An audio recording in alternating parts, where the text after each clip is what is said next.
হোলি উদযাপনের এক সপ্তাহ আগেই লাটমার হোলি উদযাপন করা হয়। অতি প্রাচীনকাল থেকেই এই হোলি উদযাপন করা হচ্ছে। বারসানা ও নন্দগাঁওয়ে এই লাটমার হোলি উদযাপন করা হয়। দেশের বিভিন্ন প্রান্ত থেকে মানুষ এই হোলিতে অংশগ্রহণ করতে আসে।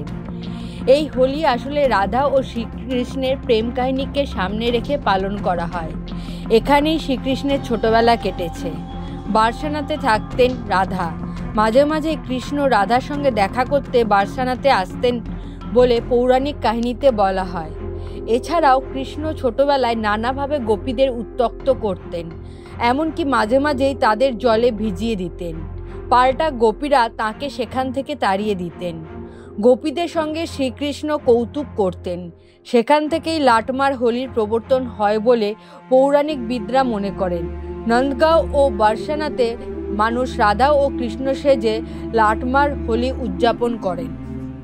আরও খবরের আপডেট পেতে সাবস্ক্রাইব করুন আমাদের ইউটিউব চ্যানেলটি আর বেল আইকনে ক্লিক করুন নোটিফিকেশনস পেতে।